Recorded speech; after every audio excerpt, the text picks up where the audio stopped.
Il était une fois, dans une petite maison tout au bord d'un parc, vivait une fille appelée Wendy avec ses deux frères, Jean et Michel. Chaque soir, avant de s'endormir, Wendy racontait à ses frères des histoires de pirates, de sirènes et d'un garçon extraordinaire qui pouvait voler, Peter Pan.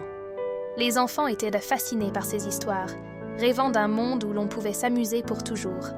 Un soir, alors que tout le monde dormait, Wendy entendit un léger bruissement à sa fenêtre. Chuchotement mystérieux. Elle ouvrit les yeux et aperçut une petite lumière brillante virevoltant dans la pièce. C'était la fée Clochette. Et juste derrière elle, un garçon avec un grand sourire, c'était Peter Pan. Voix douce et rêveuse, Peter lui proposa d'aller au pays imaginaire, ce monde magique dont elle avait si souvent rêvé. Avec émerveillement, Wendy et ses frères prirent une profonde inspiration, et avec un peu de poussière magique de Clochette, ils s'envolèrent. Ils flottaient dans les airs, légers comme des plumes, survolant les lumières de la ville endormie. Là-haut, tout était calme et les étoiles scintillaient comme des diamants dans la nuit. Wendy se sentait libre et légère, comme dans un rêve où tout est possible. Après un long voyage à travers les étoiles, ils arrivèrent enfin au pays imaginaire.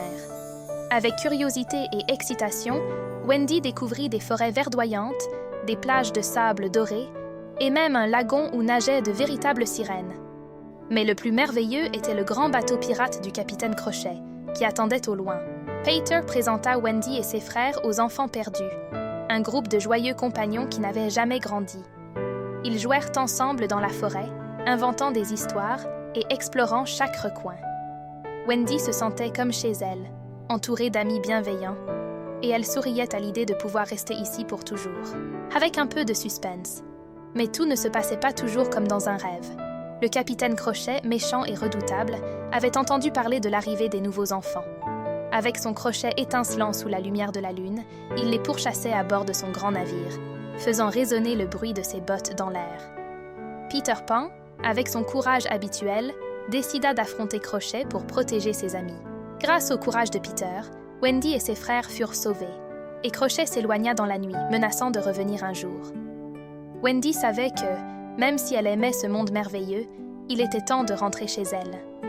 Peter la regarda avec tendresse, et il lui promit qu'il lui rendrait visite dans ses rêves. En un clin d'œil, Wendy, Jean et Michel se retrouvèrent dans leur lit, dans la petite maison tranquille. Tandis que le sommeil les enveloppait doucement, ils pensaient aux belles aventures qu'ils avaient vécues. Wendy souriait, sachant que, tant qu'elle fermerait les yeux, elle pourrait toujours retourner au pays imaginaire. Et c'est ainsi que, chaque soir, dans le calme de la nuit, Wendy continuait de rêver de Peter Pan et des merveilles du pays imaginaire. Il était une fois, dans une lointaine ville de sable doré appelée Agrabah, un garçon nommé Aladdin. Il n'était pas un prince ni un riche marchand, mais simplement un jeune garçon au grand cœur, toujours souriant malgré sa vie modeste. Il vivait avec sa maman dans une petite maison aux murs craquelés par le soleil brûlant du désert. Chaque jour, Aladdin parcourait les ruelles animées d'Agrabah, où le marché fourmillait de vie, de senteurs exotiques et de rires d'enfants.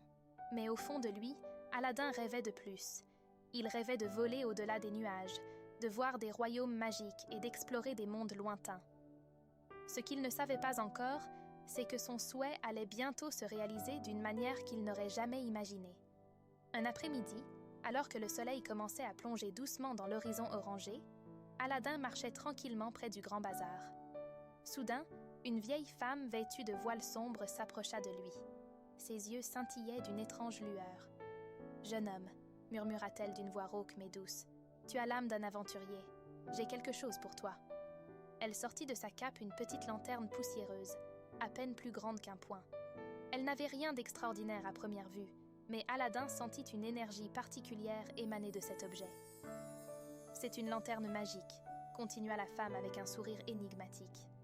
« Frotte-la quand tu auras besoin d'aide, mais fais-le avec un cœur pur. » Avant qu'Aladdin ne puisse répondre, la vieille femme disparut aussi soudainement qu'elle était apparue, comme si elle avait été un mirage dans le désert.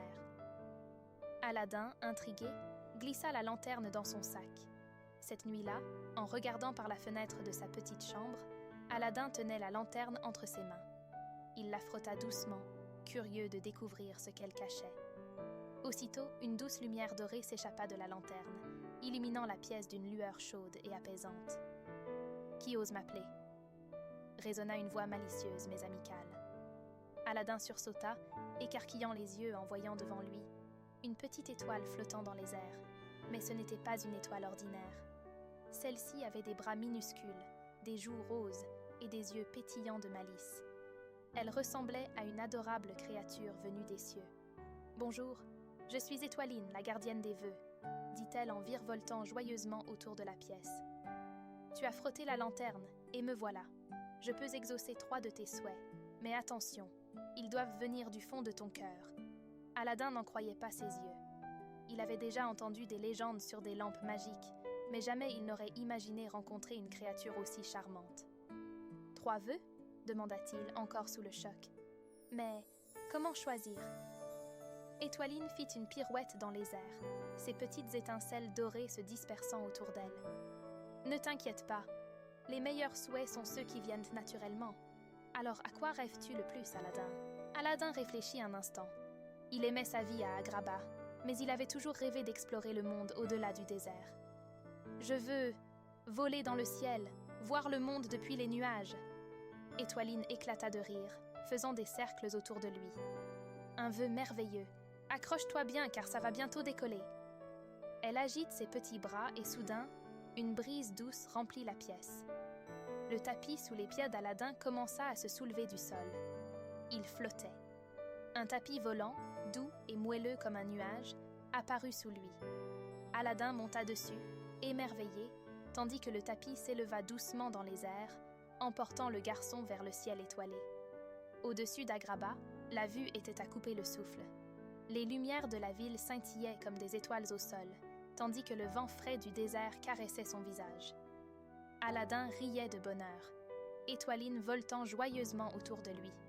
« Merci, Étoiline !» s'exclama Aladin, les yeux pleins d'émerveillement. « Ce n'est que le début, » répondit-elle en riant. « Mais souviens-toi, il te reste encore 2 vœux. » Après une nuit magique passée à survoler le désert et les montagnes, Aladin retourna chez lui. Mais en chemin, une pensée lui traversa l'esprit. À quoi pourrait-il utiliser ces 2 autres vœux? Il voulait que ses souhaits apportent quelque chose de bien, non seulement pour lui, mais pour ceux qu'il aimait. Le lendemain, alors qu'il se promenait dans le marché, Aladin entendit des enfants pleurer. Il s'approcha et vit un groupe de jeunes, tristes et affamés, devant un stand de nourriture.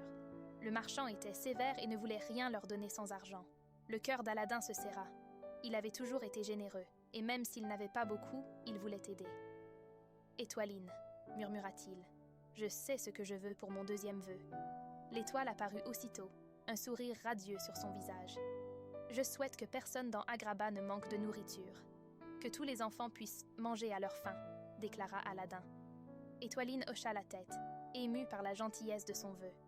Elle agita ses bras scintillants, et soudain, les étals du marché se remplirent de fruits juteux, de pain frais et de délicieux plats préparés. Les enfants, ravis, se jetèrent sur la nourriture, des sourires illuminant leurs visages. « Aladin, tu as un cœur en or !» dit Étoiline en virevoltant autour de lui. « Mais il te reste encore un vœu. » Le dernier vœu et le sacrifice Aladin étaient ravis de voir les enfants heureux. Mais il restait encore un dernier souhait. Ce vœu, il voulait qu'il soit spécial, qu'il compte vraiment. Il se mit à réfléchir toute la nuit, jusqu'à ce qu'une idée germe dans son esprit. Le lendemain matin, alors que le soleil se levait, Aladin appela Étoiline pour la dernière fois. « Étoiline, » dit-il doucement, « je veux que mon dernier vœu soit pour toi. » L'étoile s'arrêta net, ses yeux brillants d'étonnement. « Pour moi ? Mais je suis une gardienne des vœux. Je suis ici pour t'aider, pas l'inverse. » Aladin sourit. « Tu as réalisé mes rêves, tu as apporté la joie autour de moi. Je veux que tu sois libre de voler où bon te semble, sans être enfermé dans cette lanterne. Je souhaite que tu sois libre. » Étoiline resta silencieuse un moment, touchée par le geste d'Aladin. Puis, ses yeux se remplirent de larmes de joie. « Aladin, tu es vraiment quelqu'un de spécial. Ton souhait est le plus beau que j'ai jamais entendu. » Elle agita une dernière fois ses bras, et un éclat de lumière emplit le ciel. La lanterne d'Étoiline disparut, et l'étoile s'envola vers les cieux, libre comme une brise, emportant avec elle un morceau du cœur d'Aladin, un nouveau départ.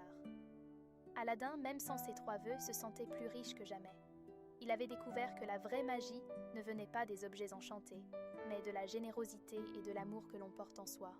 Agrabah prospérait, et chaque soir, les enfants racontaient l'histoire du garçon au grand cœur et de l'étoile brillante. Et parfois, la nuit, alors qu'il regardait le ciel, Aladin apercevait une petite étoile brillante danser au loin, et il savait qu'Étoiline veillait sur lui, libre et heureuse. C'était le début d'une nouvelle aventure, et Aladin savait qu'avec un cœur aussi grand, même les étoiles ne pouvaient pas arrêter ses rêves. Il était une fois dans un petit royaume lointain, une jeune fille au cœur aussi pur que l'or et aux yeux aussi brillants que des étoiles. Son nom était Cendrillon, mais elle n'avait pas toujours été appelée ainsi. Avant, elle s'appelait Ella et vivait dans une belle maison entourée de jardins fleuris avec son père, un marchand bienveillant. Un jour, le père d'Ella se remaria avec une dame qui avait 2 filles de l'âge d'Ella. La belle-mère, froide et distante, ne souriait jamais et demandait souvent des choses étranges, comme qu'Ella nettoie le grenier ou coupe les épines du jardin sans raison apparente. Peu après le mariage, le père d'Ella tomba malade et, malgré tous les soins qu'elle lui apportait, il partit pour toujours. Dès lors, Ella se retrouva seule avec sa belle-mère et ses demi-sœurs, Anastasie et Javotte, qui devinrent vite jalouses de sa gentillesse et de sa beauté. Anastasie et Javotte décidèrent de renommer Ella en Cendrillon, car à force de nettoyer, elle finissait toujours couverte de cendres. Mais Cendrillon gardait espoir, et, chaque nuit, elle se réfugiait sous un chêne centenaire dans le jardin pour parler aux étoiles, convaincue que ses parents l'écoutaient de là-haut. Les jours devinrent des mois, et Cendrillon passa de longues heures à faire briller les sols, à repasser les robes de ses demi-sœurs et à récurer les casseroles. Pourtant, elle ne se plaignait jamais et continuait de rêver de jours meilleurs. Un soir,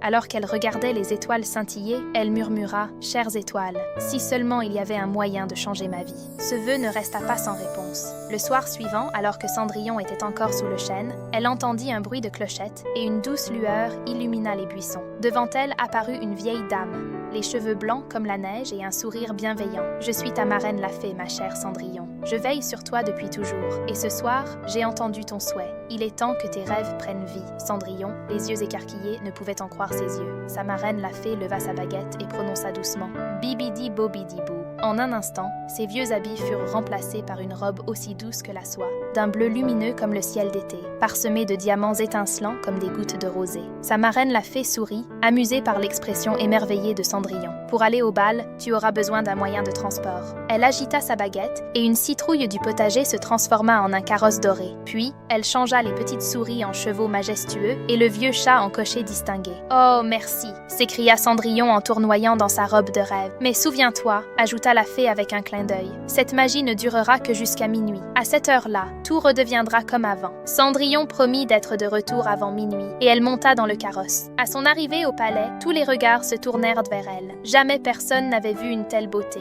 Le prince, lui-même envoûté, s'inclina devant Cendrillon et lui demanda d'une voix douce « M'accorderiez-vous cette danse ?» Cendrillon accepta, et ils dansèrent toute la soirée, riant et échangeant des secrets comme s'ils se connaissaient depuis toujours. Les heures passèrent sans qu'elle s'en rende. Elle se sentait enfin libre et heureuse. Mais alors qu'elle et le prince admirèrent les étoiles depuis le balcon, elle entendit les 12 coups de minuit résonner dans la nuit. Paniquée, Cendrillon s'enfuit, descendant les marches du palais. Dans sa précipitation, elle perdit une de ses chaussures de verre, tomba et se brisa en 1000 morceaux. Sans se retourner, Cendrillon courut jusqu'à son carrosse, qui s'était déjà transformé en citrouille. Elle rentra chez elle à pied, le cœur battant, mais remplie de joie d'avoir vécu une nuit aussi magique. Le lendemain, le prince fit annoncer dans tout le royaume qu'il cherchait la mystérieuse jeune fille qui avait dansé avec lui. La belle-mère de Cendrillon, en apprenant cela, fut dévorée par l'envie. Elle décida d'enfermer Cendrillon dans le grenier pour que ses propres filles aient une chance de devenir princesse. Quand le messager du prince arriva pour essayer la chaussure, Anastasie et Javotte tentèrent toutes les deux de la chausser, mais sans succès. Elles avaient un beau tirer et pousser, la chaussure ne leur allait pas. Soudain, un chant mélodieux résonna dans la maison. Le prince, qui avait accompagné le messager, demanda à voir la jeune fille qui chantait. La belle-mère fut obligée de faire sortir Cendrillon du grenier.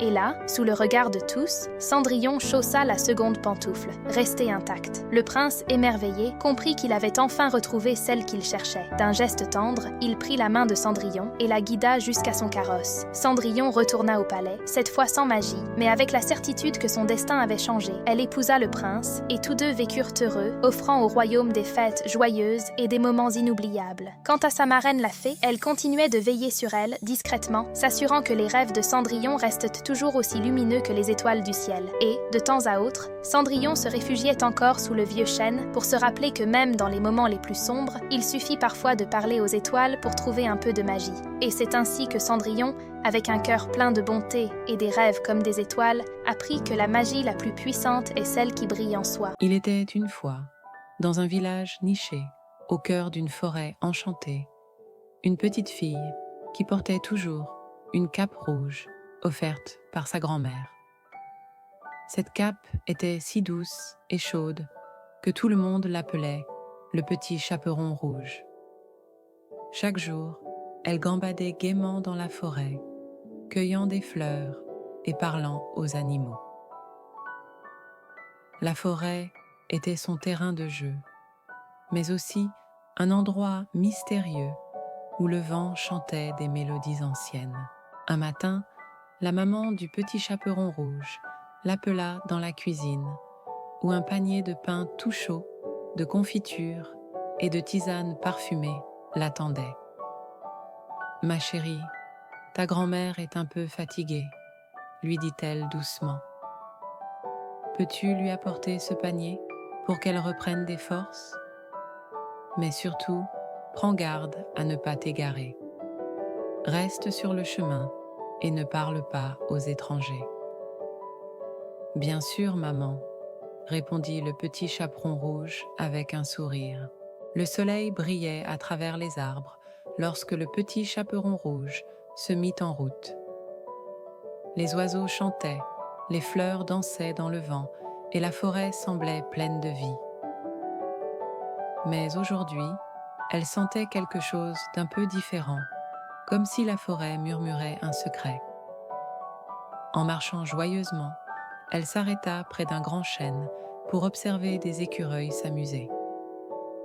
C'est alors qu'elle entendit une voix douce et intrigante. « Où vas-tu, petit chaperon rouge ?» La fillette tourna la tête et vit un être curieux, ni tout à fait un loup, ni tout à fait un homme. Ses yeux brillaient d'une lueur malicieuse, mais il avait un air étrangement charmant. Il portait un chapeau large et un manteau élégant, des vêtements que l'on ne s'attendait pas à voir en plein milieu de la forêt. Pendant ce temps, le loup, sûr de lui, se hâta sur le chemin traditionnel qu'il connaissait par cœur. En un rien de temps, il arriva chez la grand-mère et frappa à la porte. « Qui est là ?» demanda la vieille dame d'une voix faible. « C'est moi, le petit chaperon rouge, » dit-il, prenant une voix enfantine. « Je viens te rendre visite avec des provisions. » La grand-mère, trop fatiguée pour se méfier, ouvrit la porte. Aussitôt, le loup la dévora en un clin d'œil, puis enfila sa chemise de nuit et son bonnet, avant de se glisser dans le lit, attendant patiemment l'arrivée du petit chaperon rouge. Pendant ce temps, la fillette gambadait sur le chemin fleuri, ignorant qu'elle s'égarait de plus en plus profondément dans la forêt. Les papillons l'accompagnaient, volant tout autour d'elle, tandis que des rayons de soleil dansaient entre les arbres. Le temps semblait suspendu, et le petit chaperon rouge ne remarqua pas qu'elle avait déjà bien dépassé l'endroit où vivait sa grand-mère. Finalement, une chouette blanche apparut et vint se poser sur une branche basse. Elle l'observa avec des yeux sages et perçants. « Petit chaperon rouge, tu es sur le mauvais chemin, » dit-elle avec une voix douce, mais pleine de sagesse. « Le loup te trompe, il est déjà chez ta grand-mère. »« Que veux-tu dire, chouette ?» répondit la petite fille, surprise. « Le chemin des fleurs est celui de l'illusion, » répondit la chouette. « Le vrai sentier est celui que tu as quitté. Va, cours, il n'est pas trop tard. » Le cœur battant, le petit chaperon rouge fit demi-tour et se mit à courir. La forêt, autrefois lumineuse, semblait désormais obscure, et les fleurs se fanèrent à son passage, révélant le mensonge qu'était ce chemin. Essoufflée, elle finit par retrouver la maison de sa grand-mère, mais quelque chose n'allait pas. La porte était entr'ouverte et l'air à l'intérieur semblait lourd.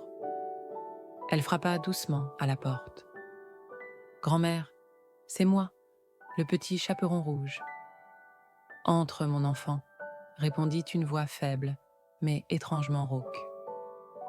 La petite fille entra dans la maison sombre. Tout semblait calme, trop calme. Elle s'approcha du lit où sa grand-mère était recouverte jusqu'au menton. « Grand-mère, comme vous avez de grandes oreilles, » s'exclama-t-elle. « C'est pour mieux t'entendre, mon enfant. Et comme vous avez de grands yeux, c'est pour mieux te voir, » répondit la voix, légèrement plus grave. « Et comme vous avez de grandes dents, c'est pour mieux te dévorer, » rugit le loup en bondissant hors du lit. Le petit chaperon rouge recula d'un bond, son cœur battant à tout rompre. Mais au lieu de fuir, elle se souvint des paroles de la chouette. Elle leva son panier et d'un geste rapide, lança la tisane bouillante droit sur le loup. Celui-ci poussa un hurlement de douleur et tenta de s'enfuir, mais trébucha sur le bord du lit. À ce moment précis, la porte s'ouvrit avec fracas, laissant entrer un bûcheron qui passait par là. « Que se passe-t-il ici ?» rugit-il en voyant le loup. Le bûcheron, d'un coup bien placé, neutralisa le loup. Une fois le calme revenu, le petit chaperon rouge se précipita vers l'armoire, d'où elle entendit un bruit. Elle ouvrit la porte et découvrit sa grand-mère, saine et sauve, un peu secouée, mais bien vivante. « Ma chérie !» s'écria la grand-mère, en serrant le petit chaperon rouge dans ses bras. Après avoir partagé un bon repas, le bûcheron les raccompagna toutes les deux chez la maman du petit chaperon rouge. Ce soir-là, la forêt reprit son calme et les étoiles scintillèrent plus que jamais.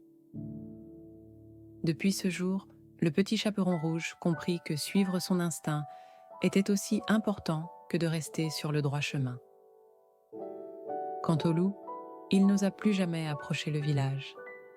Et chaque soir, le vent de la forêt murmurait cette histoire aux enfants, pour qu'ils sachent que, peu importe les illusions, la vérité finit toujours par triompher. Il était une fois, dans une forêt enchantée, deux adorables enfants nommés Hansel et Gretel.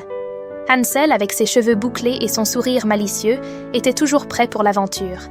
Gretel, sa petite sœur, avait de longs cheveux blonds et des yeux pétillants de curiosité. Ensemble, ils formaient une équipe inséparable, toujours à la recherche de nouvelles découvertes. Un jour, leur père, un pauvre bûcheron, et leur belle-mère, un peu grognon, décidèrent qu'ils n'avaient plus assez de nourriture pour tous. Ils décidèrent donc d'emmener Hansel et Gretel dans la forêt pour les laisser là. Mais Hansel, malicieux comme un petit renard, avait un plan. Avant de partir, il avait rempli ses poches de petits cailloux brillants. Au moment où il s'enfonçait dans les bois, il lâcha les cailloux derrière lui, formant un chemin scintillant. Après avoir marché longtemps, Hansel et Gretel se sentirent un peu perdus. Mais grâce aux cailloux, ils retrouvèrent leur chemin vers la maison. Leur père, soulagé de les voir, leur promit de ne plus jamais les laisser seuls. Cependant, la belle-mère était toujours en colère. Elle avait un cœur un peu noir, et elle essaya encore une fois d'éloigner les enfants. Cette fois-ci, elle les emmena encore plus loin dans la forêt. Hansel, encore une fois, avait un plan. Cette fois, il avait emporté des miettes de pain. En marchant, il les laissait tomber pour retrouver son chemin. Mais oh là là! Des petits oiseaux affamés se sont régalés des miettes, et quand les enfants ont voulu revenir, ils étaient perdus. Dans la forêt, ils trouvèrent une maison en bonbons, toute mignonne avec des murs en chocolat, des fenêtres en sucre et un toit en guimauve. « Regarde, Gretel !» s'exclama Hansel, les yeux brillants d'émerveillement. « C'est un vrai paradis sucré !» Affamés et émerveillés, ils s'approchèrent et commencèrent à grignoter. Mais oh que nenni! La maison appartenait à une sorcière, une vieille dame avec un grand chapeau pointu et des lunettes qui glissaient sur son nez. Elle avait un sourire très étrange et une voix douce comme le miel. « Entrez, mes petits chéris !» leur dit-elle en ouvrant grand la porte. Les enfants, un peu méfiants mais très attirés par les sucreries, pénétrèrent dans la maison. À l'intérieur, c'était encore plus beau. Des bonbons partout, des gâteaux qui dansaient et des biscuits qui chantaient des chansons joyeuses. La sorcière, bienveillante en apparence, leur proposa de rester et de manger autant qu'ils voulaient. Mais au fond, elle avait un plan terrible. Elle voulait les garder enfermés pour les transformer en petits gâteaux. Hansel, toujours astucieux, réussit à tromper la sorcière. Il fit semblant d'être trop maigre pour être mangé, et elle, patiente comme une tortue, l'attendait. Pendant ce temps, Gretel, courageuse, prépara un plan audacieux. Un jour, alors que la sorcière s'approcha du four, elle poussa la sorcière à l'intérieur. Les enfants, ravis d'être enfin libres, prirent tous les bonbons qu'ils pouvaient porter et rentrèrent chez eux. En chemin, ils retrouvèrent le chemin avec les cailloux brillants de Hansel et rentrèrent dans leur maison. Leur père, en larmes de joie, les accueillit à bras ouverts. Depuis ce jour, la belle-mère fut si gentille qu'on aurait dit qu'un petit oiseau s'était installé dans son cœur. Hansel et Gretel vécurent heureux, toujours entourés de douceur, et ils n'oublièrent jamais leurs aventures dans la forêt enchantée. Il était une fois 3 petits cochons qui vivaient dans une forêt remplie de mystères et de magie. Leur maman, une douce cochonne, leur dit un jour « Mes petits chéris, il est temps pour vous de construire vos propres maisons. Mais attention, soyez prudents, car dans cette forêt, le loup n'est pas le seul danger. » Avec ces paroles énigmatiques, les 3 cochons partirent à l'aventure. Le premier petit cochon, nommé Zigou, était le plus rêveur. Il adorait les choses simples et rapides. Il trouva dans la forêt une clairière remplie de paille dorée qui brillait sous le soleil. « Voilà de quoi faire ma maison !» s'écria Zigou avec enthousiasme. Il tressa la paille en un clin d'œil et se retrouva vite avec une petite cabane toute légère. Fier de lui, il s'allongea pour faire une sieste. Le deuxième petit cochon, nommé Zog, était un petit peu plus réfléchi. En explorant la forêt, il trouva un bosquet où les arbres avaient laissé tomber plein de bâtons secs. « Ces bâtons feront une maison solide, plus solide que la paille de Zigou, » pensa-t-il. Il les assembla soigneusement et, en un rien de temps, Zog avait une belle maisonnette en bois. Il s'assit sur le seuil, satisfait de son travail. Le troisième petit cochon, Zog, était le plus sage des 3. En marchant dans les profondeurs de la forêt, il découvrit une colline de pierres lisses et plates. « La pierre, c'est ce qu'il y a de plus solide, » murmura-t-il en souriant. Il passa plusieurs jours à empiler les pierres, créant une magnifique maison. Lorsque sa maison fut terminée, elle ressemblait à un château miniature. Mais ce que les 3 petits cochons ne savaient pas, c'est que dans cette forêt magique, il n'y avait pas un loup, mais 2. Le premier loup, Grand Loupi, était grand, effrayant et affamé. Le second loup, Petit Loupi, était plus petit, mais tout aussi rusé. Un matin, alors que les 3 cochons étaient tranquillement installés dans leur nouvelle maison, Grand Loupi arriva devant la maison de Zigou, la cabane de paille. « Petit cochon, laisse-moi entrer !» hurla le grand loup. Zigou, terrifié, répondit « Non, non, non, par le poil de mon menton !» Grand Loupi souffla de toutes ses forces et, en un instant, la cabane de paille s'envola comme une plume dans le vent. Zigou courut se réfugier chez Zog, dans la maison de bois. Mais Grand Loupi ne renonça pas. Il souffla encore, et la maison en bois se brisa en 1000 morceaux. Les 2 cochons effrayés coururent jusqu'à la maison de Zog. Quand les loups arrivèrent devant la maison de pierre, ils pensèrent pouvoir la détruire aussi facilement que les autres. Mais Zog, le cochon sage, avait une idée. Pendant que les loups soufflaient, les 3 cochons se mirent à chanter une mélodie magique, apprise de leur maman.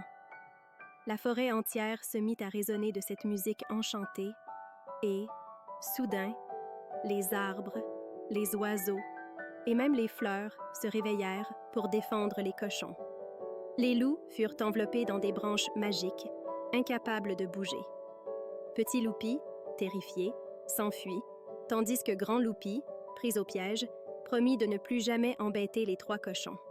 Et c'est ainsi que les 3 petits cochons vécurent heureux, protégés par la forêt magique et leurs chansons spéciales. Ils avaient appris que, parfois, la véritable force ne vient pas des matériaux que l'on choisit, mais du courage et de l'amitié que l'on partage. Il était une fois, sur une île lointaine baignée par les vagues bleues de l'océan, une petite fille courageuse nommée Vaiana. Vaiana aimait son île plus que tout au monde, avec ses cocotiers dansants, ses fleurs colorées et son doux sable doré. Mais ce qu'elle aimait par-dessus tout, c'était écouter le murmure de l'océan. Elle sentait au fond d'elle-même qu'un grand secret se cachait dans les vagues. Un soir, alors que la lune brillait comme un grand coquillage lumineux dans le ciel, Vaiana trouva un minuscule rocher scintillant au bord de l'eau. Il brillait d'une douce lueur, presque comme une étoile tombée du ciel. Vaiana prit ce mystérieux rocher dans ses mains, et à peine l'eut-elle touché, qu'elle entendit une toute petite voix chuchoter. « Suis-moi jusqu'au bout de l'océan et tu trouveras ce que ton cœur cherche. » Vaiana, les yeux brillants d'excitation, sentit son cœur battre plus fort. Alors elle grimpa dans sa petite pirogue et se laissa porter par les vagues, guidée par la lumière du rocher magique. Elle voguait tranquillement, bercée par le doux roulis de l'eau, quand soudain, un gros poisson clown se mit à nager autour d'elle, éclaboussant d'eau comme pour attirer son attention. « Où vas-tu, petite Vaiana » demanda-t-il d'une voix joyeuse. « Je suis à la recherche du grand trésor de l'océan » répondit-elle avec un sourire. « Oh, alors prends ce morceau de corail porte-bonheur » dit le poisson en lui tendant un petit corail rose brillant. « Il t'aidera à voir le chemin quand la nuit sera sombre. » Vaiana prit le corail et remercia le poisson avant de continuer son voyage, son cœur maintenant rempli de courage et d'un petit brin de magie. Plus loin, Vaiana rencontra une vieille tortue sage. La tortue, qui portait un collier d'algues et une carapace parsemée de petits coquillages, leva lentement la tête. « Je sens que tu cherches quelque chose de précieux, jeune Vaiana, » dit-elle d'une voix douce. « Oui, » répondit Vaiana. « Je suis en quête du trésor qui apaisera l'océan. » La tortue la regarda avec ses yeux sages et répondit. « Alors écoute bien, ce que tu cherches est plus proche que tu ne le penses. Suis le murmure du vent, suis la danse des étoiles, et surtout, écoute ton cœur. » Vaiana, touchée par ces mots, sentit une douce chaleur remplir son cœur. Elle remercia la tortue et continua son voyage. Bientôt, elle arriva près d'une grotte secrète, cachée derrière une cascade étincelante. Avec son rocher lumineux, Vaiana entra dans la grotte, où les murs étaient tapissés de cristaux étincelants qui brillaient comme des milliers d'étoiles. Au centre de la grotte, elle trouva un magnifique cœur de pierre, un bijou qui semblait être fait de lumière pure. Vaiana comprit que ce trésor n'était pas seulement pour elle, mais pour toute son île, pour les gens qu'elle aimait et pour l'océan lui-même. En posant le cœur dans ses mains, elle sentit une paix immense l'envahir, comme si l'océan lui-même lui faisait un doux câlin. Elle retourna chez elle, le cœur brillant dans ses mains, prête à partager sa découverte avec tous ceux qu'elle aimait. Cette nuit-là, elle s'endormit en rêvant de vagues calmes, d'étoiles dansantes et de la douce musique de l'océan. Et c'est ainsi que Vaiana apprit que le plus grand des trésors, c'est l'amour et la paix qui habitent notre cœur, et qu'avec un peu de courage, même la plus petite des étoiles peut éclairer le plus grand des océans. Vaiana revint sur son île, le cœur gonflé d'une immense joie et son trésor bien serré dans ses mains. Les étoiles brillaient encore plus fort dans le ciel, comme si elles chantaient pour elle. Mais elle n'était pas encore arrivée au bout de son aventure, car il restait une dernière chose à accomplir pour apaiser l'océan. Elle marcha jusqu'au centre de l'île, là où un arbre ancien, grand et sage, se dressait au milieu de la forêt. Les feuilles murmuraient dans le vent, comme si elles lui chuchotaient des secrets. Vaiana savait que c'était là, au pied de cet arbre, qu'elle devait déposer le trésor qu'elle avait trouvé dans la grotte. Elle posa délicatement le cœur de pierre brillant sur le sol, juste entre les racines du grand arbre. Dès qu'elle le fit, une douce lumière dorée se répandit autour d'elle, montant vers les branches et montant jusqu'aux étoiles. Toute la forêt se mit à briller, et les animaux autour s'arrêtèrent pour regarder émerveillés. C'était comme si la terre, le ciel et l'océan respiraient ensemble dans une même mélodie. L'océan devint paisible, les vagues douces et tranquilles, et un calme infini s'installa sur l'île entière. Vaiana sentit une immense chaleur dans son cœur. Elle réalisa que ce trésor n'était pas seulement un objet magique, mais un symbole de l'amour profond qu'elle portait pour son île et tous ses habitants. Elle avait trouvé le moyen d'apporter la paix non seulement à l'océan, mais aussi à son propre cœur. En retournant chez elle, elle fut accueillie par les sourires et les câlins des villageois, qui avaient de tous ressenti la paix se répandre sur l'île. Elle raconta son aventure, les rencontres magiques qu'elle avait faites, et comment elle avait écouté les murmures de l'océan, du vent et de son propre cœur. Cette nuit-là, alors qu'elle s'endormait, Vaiana rêva de vagues tranquilles, de poissons scintillants et d'îles lointaines baignées de lumière dorée. Elle savait qu'elle garderait toujours au fond d'elle ce trésor précieux, ce sentiment de calme et d'amour, et qu'elle serait toujours liée à son île bien-aimée. Et ainsi, l'île vécut en paix, bercée par l'amour de Vaiana et la douceur de l'océan. À chaque nuit, elle s'endormait en sentant le murmure des vagues qui chantaient doucement. Toujours dans ton cœur, petite étoile, le trésor de l'île et de la mer sans fin. Il était une fois, dans une petite ferme bien cachée derrière des champs dorés et des fleurs sauvages, un joli nid rempli d'œufs. Ce nid appartenait à une maman cane, douce et attentionnée, qui s'occupait de ses œufs avec beaucoup d'amour. Elle avait déjà hâte que tous ces petits canetons naissent et pataugent joyeusement dans la mare juste à côté du saule pleureur. Les œufs commencèrent à éclore, l'un après l'autre. Crac, crac, faisait chaque coquille en s'ouvrant, laissant sortir un petit bec curieux et un regard ébloui. Tous les petits canetons naquirent en poussant de petits coins, coins adorables. Mais un œuf restait mystérieusement intact. C'était le plus gros du nid, et malgré la patience de la maman cane, cet œuf-là ne semblait pas pressé de rejoindre le reste de la famille. Finalement, alors que tous les autres canetons jouaient déjà ensemble dans l'herbe, le dernier œuf fit un bruit étrange, un crac, qui attira l'attention de toute la basse-cour. Maman cane, les petits canetons, les poules et même le vieux coq se tournèrent pour voir sortir. Un caneton pas comme les autres. Ce dernier bébé était bien plus grand, avec des plumes d'un gris un peu terne, bien loin du jaune doré de ses frères et sœurs. Ses yeux, pourtant doux, semblaient étonnamment tristes, comme s'il savait déjà qu'il n'était pas tout à fait pareil. Il ouvrit timidement le bec et poussa un faible coin presque inaudible, mais tout le monde se détourna bien vite, se disant qu'il n'avait rien de mignon. Les autres canetons commencèrent à courir joyeusement dans tous les sens, mais dès qu'ils croisaient leur frère au plumage gris, ils fronçaient le bec, chuchotaient entre eux et finissaient par l'ignorer. Ils lui donnaient même des surnoms méchants comme « vilain petit canard » ou « gros pâteau ». Jour après jour, le petit canard gris tentait de jouer avec eux, mais il était toujours rejeté. Cela le rendait triste, bien triste. Un jour, fatigué des moqueries, le petit canard gris se dit « Peut-être que je trouverai un endroit où je me sentirai aimé ». Il prit une grande inspiration, leva fièrement la tête et décida de quitter la ferme. Il trotta, ses petites pattes l'emmenèrent bien loin jusqu'à ce qu'il se retrouve au bord d'une grande rivière. Là, il aperçut un groupe de magnifiques oiseaux blancs, immenses et élégants, glissant gracieusement sur l'eau. Émerveillé, il se cacha derrière un buisson et les observa en silence. Leur grâce et leur beauté étaient incroyables, et pour la première fois, il ressentit quelque chose d'étrange, une petite étincelle d'espoir au fond de son cœur. Tout à coup, l'un des cygnes le remarqua et tourna la tête. Le petit canard gris, paniqué, glissa dans l'eau avec un splouche bruyant, essayant de se cacher sous les joncs. Mais le cygne blanc s'approcha et, d'une voix douce et rassurante, lui demanda « Petit, que fais-tu ici tout seul ?» Le vilain petit canard hésita. Il expliqua timidement son histoire, racontant comment il avait été rejeté et moqué par les siens. Le cygne écouta en silence, puis lui dit, avec des mots qui résonnèrent comme de la magie, « Peut-être n'es-tu pas du tout un vilain canard, peut-être que tu n'as simplement pas encore découvert qui tu es vraiment. » Ces mots restèrent dans l'esprit du petit canard longtemps après que les cygnes entreprit leur vol. Il continua son voyage, passant par des champs, des ruisseaux et des marais, toujours à la recherche d'un endroit où il se sentirait chez lui. Mais chaque jour, il ressentait une étrange sensation. Son plumage devenait de plus en plus clair, ses ailes semblaient grandir, et même sa voix changeait un peu, devenant plus forte, plus confiante. Alors qu'il explorait une forêt mystérieuse, il fit la rencontre d'un vieux héron sage. Ce dernier, avec ses plumes grises et sa démarche lente, semblait connaître tous les secrets du monde. Le héron lui raconta des légendes d'oiseaux majestueux appelés cygnes, qui avaient le don de renaître en découvrant leur vraie nature.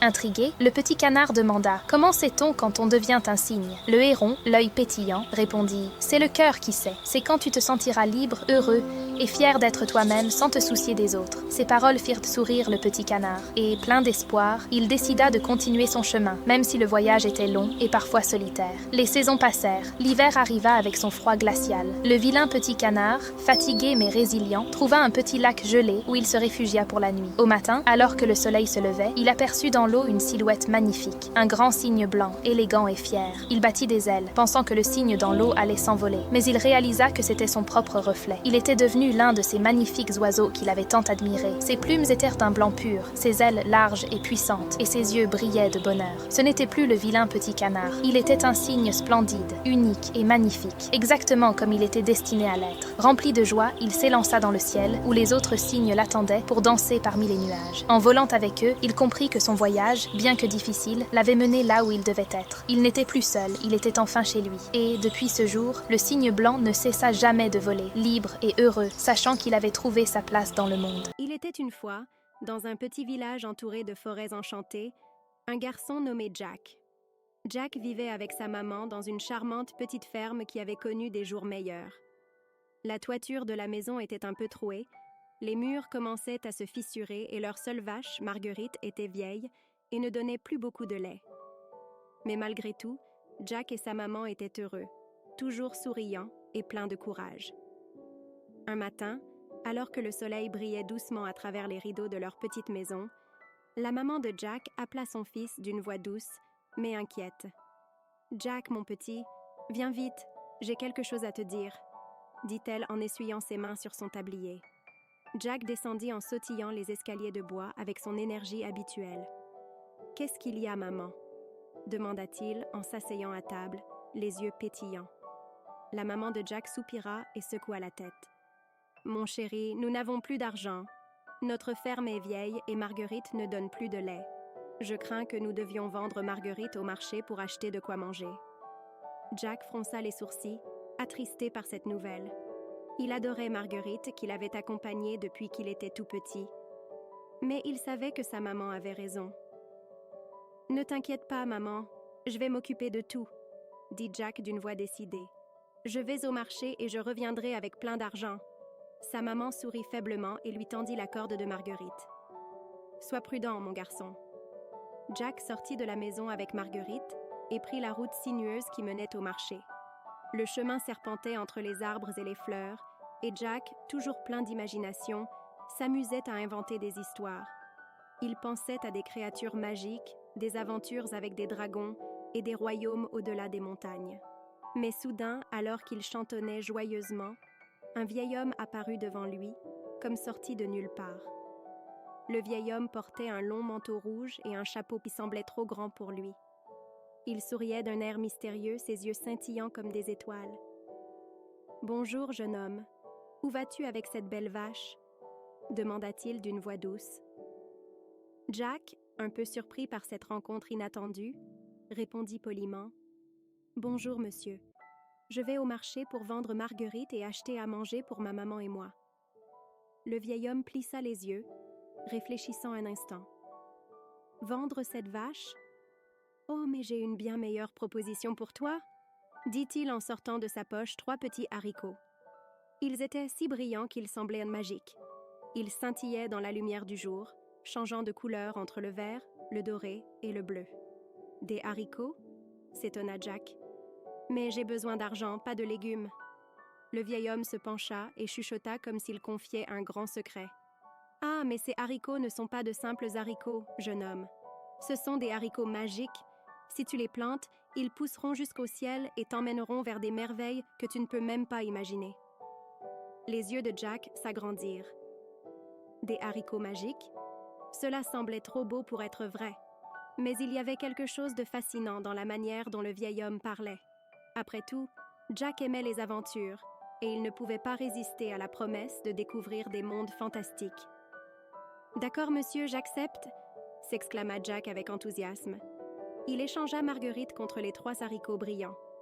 Le vieil homme sourit mystérieusement, lui souhaita bonne chance et disparut aussi soudainement qu'il était apparu. Tout excité par sa nouvelle acquisition, Jack courut chez lui. En arrivant, il cria joyeusement « Maman! Maman! Regarde ce que j'ai eu en échange de Marguerite !» Sa maman, qui l'attendait avec espoir, se précipita vers lui. Mais quand elle vit les haricots, elle se figea. « Des haricots? Tu as échangé notre vache contre des haricots? Oh Jack, qu'as-tu fait ?» s'écria-t-elle, déçue et inquiète. Elle était si fâchée qu'elle prit les haricots et les jeta par la fenêtre. Puis, tristement, elle retourna à la cuisine, le cœur lourd. Jack, quant à lui, se sentait mal d'avoir déçu sa maman. Il alla se coucher sans dire un mot de plus, mais au fond de lui, il espérait encore que ses haricots allaient vraiment être magiques. Le lendemain matin, Jack fut réveillé par un étrange bruit venant de l'extérieur.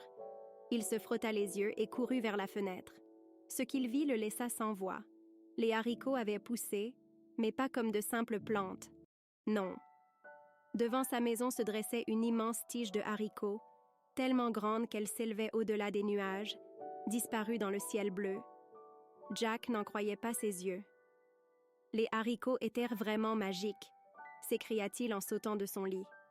Sans perdre une minute, Jack décida de grimper sur la tige de haricots. Il attrapa la tige solide et commença à escalader, montant de plus en plus haut, avec le vent qui soufflait doucement autour de lui. Il grimpa, grimpa, grimpa, jusqu'à ce qu'il dépasse les nuages. Là, il découvrit quelque chose d'incroyable. Un monde magique au-dessus des nuages. Tout autour de lui, des collines vertes, des rivières scintillantes et des fleurs gigantesques s'étendaient à perte de vue. Mais ce qui attira le plus son attention, c'était un énorme château au loin, dont les tours semblaient toucher les étoiles. Curieux, Jack s'aventura vers le château, marchant sur un chemin doré bordé de fleurs géantes qui dansaient doucement dans le vent. Lorsqu'il arriva devant les grandes portes du château, il poussa un peu, et à sa grande surprise, elles s'ouvrirent sans difficulté. À l'intérieur du château, tout était gigantesque. Les meubles étaient si grands que Jack se sentait minuscule. Il regardait tout autour de lui, fasciné par la grandeur des lieux, quand soudain, un bruit sourd retentit. C'était un pas lourd, suivi d'un autre, puis encore un autre. Le sol tremblait légèrement sous les pieds de Jack. Effrayé, il se cacha derrière une grande jarre en terre cuite, juste à temps pour voir un géant entrer dans la pièce. Le géant était énorme, avec des cheveux bouclés et un grand tablier. Il portait un sac gigantesque rempli de pièces d'or qu'il déversa sur la table en chantonnant « Fi, fi, fo, fum, je sens l'odeur d'un petit humain ». Jack, terrifié, retint son souffle. Le géant regarda autour de lui, mais heureusement, il ne vit pas Jack. Après avoir rangé ses pièces, il s'installa sur une chaise géante et s'endormit rapidement, laissant échapper un léger ronflement qui résonnait comme un tonnerre lointain. Voyant que le géant dormait profondément, Jack sortit de sa cachette. Il jeta un coup d'œil à la montagne de pièces d'or sur la table et pensa à sa maman et à leur petite ferme en difficulté. Avec cet or, maman et moi pourrions tout réparer et nous n'aurions plus jamais faim, pensa-t-il. Alors, tout doucement, il prit un petit sac et le remplit de quelques pièces d'or avant de filer hors du château aussi vite que ses petites jambes pouvaient le porter. Il descendit la tige de haricots aussi rapidement que possible, tout en veillant à ne pas laisser tomber une seule pièce. Quand il arriva chez lui, sa maman l'attendait. « Maman, regarde ce que j'ai rapporté », s'exclama-t-il en lui montrant le sac de pièces d'or. Sa maman n'en croyait pas ses yeux. Elle serra Jack dans ses bras, émue et reconnaissante. « Oh, Jack, tu es un garçon incroyable. Où as-tu trouvé tout cet or ?» Jack lui raconta toute l'histoire. La tige de haricots, le château du géant, et comment il avait pris un peu d'or pendant que le géant dormait. Sa maman écoutait avec attention, un peu inquiète à l'idée que Jack ait pris tant de risques. Mais elle était surtout soulagée qu'il soit rentré sain et sauf. Avec cet or, ils purent réparer leur maison, acheter des provisions et aider les villageois autour d'eux.